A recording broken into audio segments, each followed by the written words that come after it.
What is up, fishing fam?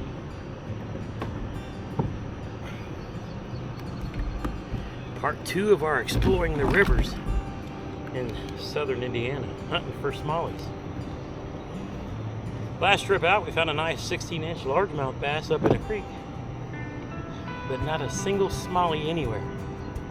So now I'm about 15 miles south below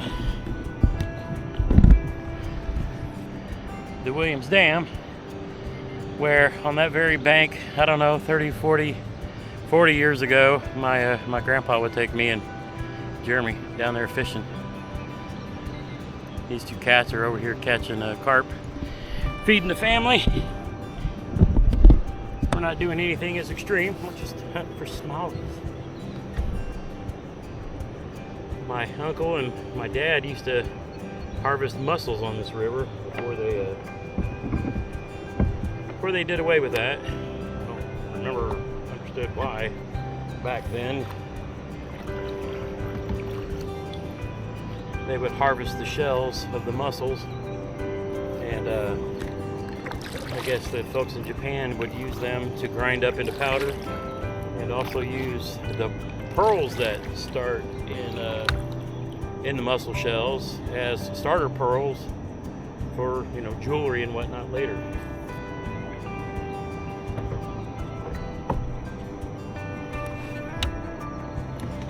It's not gonna be awful hot today. It's gonna be in the upper 80s, but it's muggy. Muggy. But, you know, we'll deal with it. Kind of getting everything turned on. Get our graphs fired up. Probably won't need the live scope today.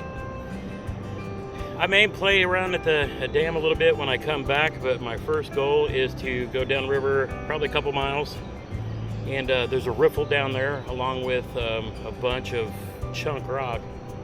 And apparently that's the area where the smallies on this river, in this section of the river, actually play. Because we sure haven't been able to find any our last, I don't know, 5, 6, 7 trips on this river farther north. Now you go all the way north to Columbus, about 40 miles north, there's some pretty good quality smallies up there. But apparently these smallies in this river love the northern section. But I've got cousins that have told me that they've caught some smallies down here. They didn't mention anything of any significant size, which is kind of what I experienced growing up here.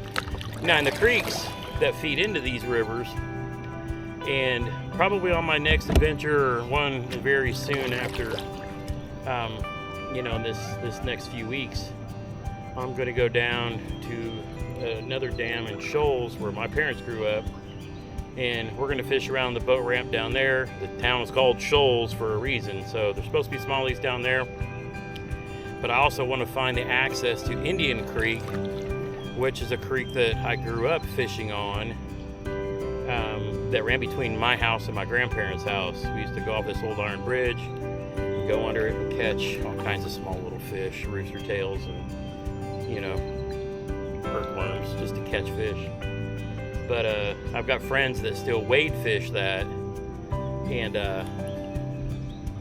catch some pretty good smallmouth out of there too. So that will be for another adventure, but for now, we're gonna go ahead and drop this Newport NK300 and start motoring on down. We got about a 2 mile and a half trek. I guess I should have measured it out. Yeah, 20% on this NK300. We're doing just over 4 miles an hour, which is still faster than what I would be doing if I was at 100% with the XI3.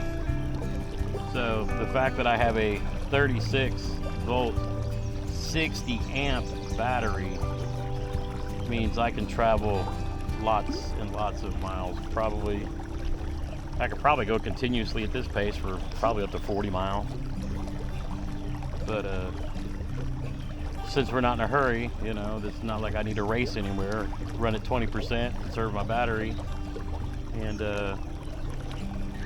have plenty to get down where we're going for the couple mile run. But there's lots of fishy looking stuff between here and there, but generally on this river, if I see mud banks, that means there's not a whole lot of stuff around. You will see some rock banks that I'm going to bypass on the way that we fished before, and I think we've caught some spots on, but again, no smallies. But down in the area where we're going, there's a riffle, and then there's like half-mile sections of rock, and then rock in the water, and possibly deep water nearby, which, if there's a deeper pool that they'll sit in and then have the rock to come up and feed off of with the crawfish, and that may be the play. But I'm not wasting any time today. I'm going straight to that spot, because everywhere that I'm going to pass today, Jeremy and I did a float last year, and like I said, caught some little fish. I don't even know if I made a video of that one. No, I didn't, because the audio was all screwed up. And here we are, my beloved Williams, Indiana covered bridge. It's probably about a mile down 450 on the highway if you're going from the dam south. This bridge means everything to me. It is like my landmark of home, where I grew up after my dad got out of the Army, and I absolutely love this bridge. The start of the bridge, where the road meets the bridge, is exactly 1 mile from my driveway where I grew up. And when I was in high school and ran cross country, I would do my runs out here in the country. So if I was doing speed work, I would run to the bridge and then back, and then I would finish going up this hill, and that's why I had a pretty decent kick, because my whole last quarter of a mile was uphill, and I would really run that thing as hard as I could. And then when I wanted to add distance, I would cross this bridge and add on 2 or 3 miles on the back end to make it into a 10K. But this bridge is what I've always called home. If you follow me on Facebook, Instagram, for any amount of time over my life, pictures of this bridge, because this is my picture of home, if you will. This is what I come for. Used to be the bridge that has replaced it down the river a little bit. Wasn't there, but I could take pictures from that coming this way. But used to, if I wanted good pictures of the bridge when I was a kid, up in those hills on the other side is where 450 highway runs, and there's like an overlook, and you can get a really good picture looking back this way. And I have several pictures like that, and then in more recent years, in the last decade or so, I've got more pictures from the bridge, from the new bridge. But yeah, this to me is like always home. If there is that, everybody has like their image in their mind of home. For me, that's it.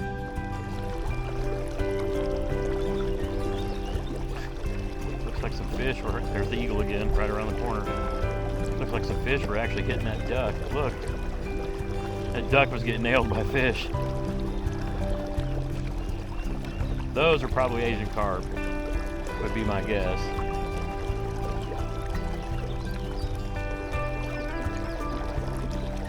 Lots and lots of rock down here. Oh, I'm stoked. 2 hours later.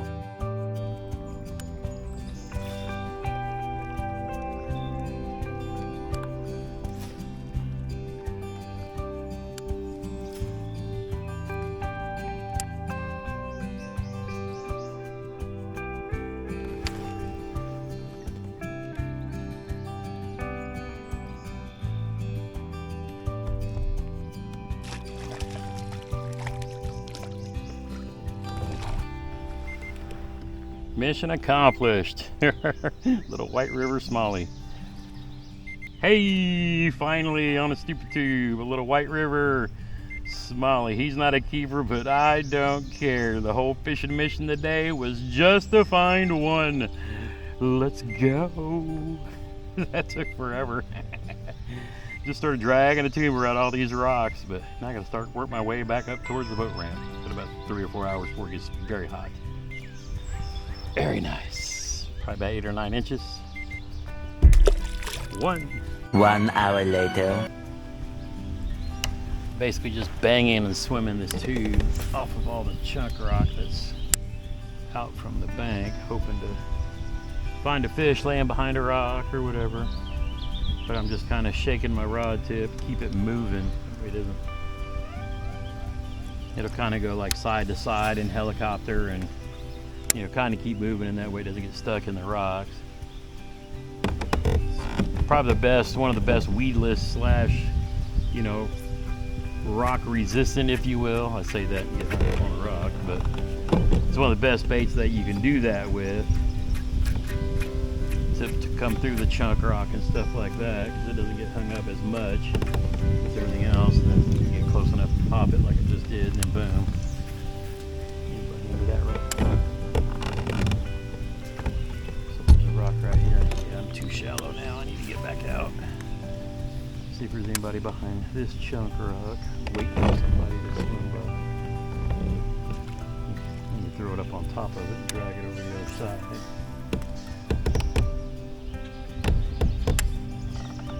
Fall off the end. Nobody in there, really? Somebody waiting on the other side or something? Swim by and come plunking off of there.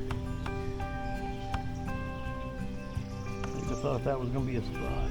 Since we just don't know enough about the patterns or where any deep holes or anything like that are, it's just a random river float, you know, trying to get lucky and come across one.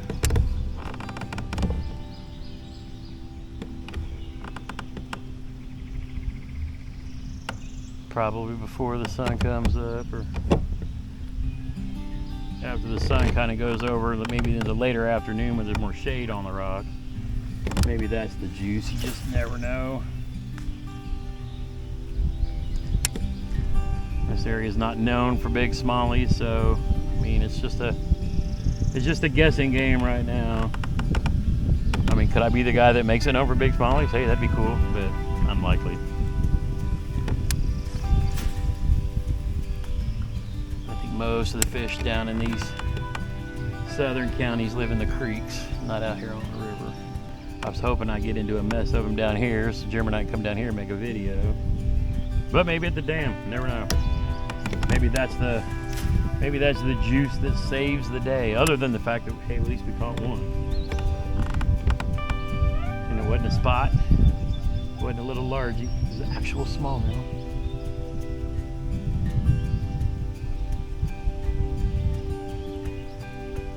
Is that a fish? Yeah, it is.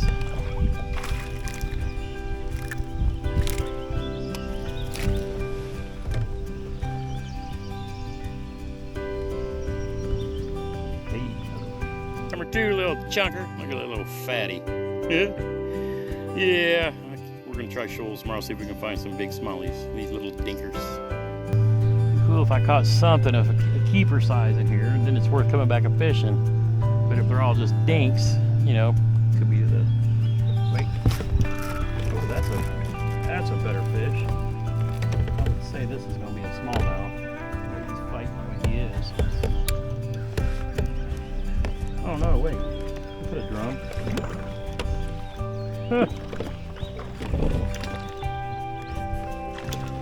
Of course I gotta catch a drum. Catching all the species. There we go. Freshwater drum, looky there. Alright, buddy. Thanks for playing.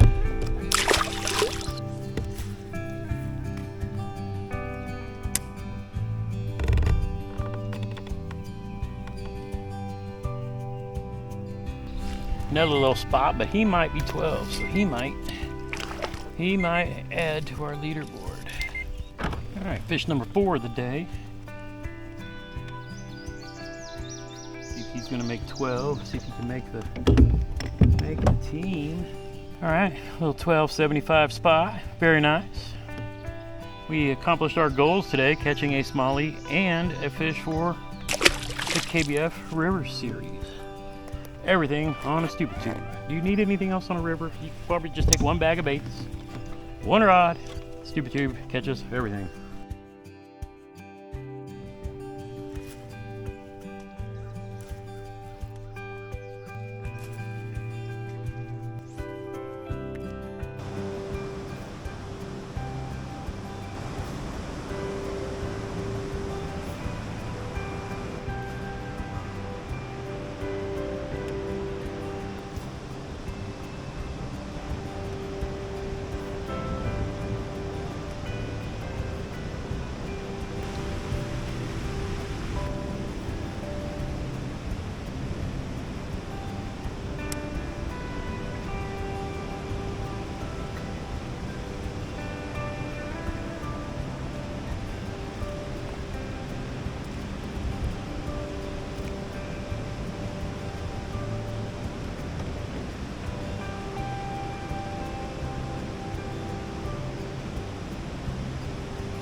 smallie.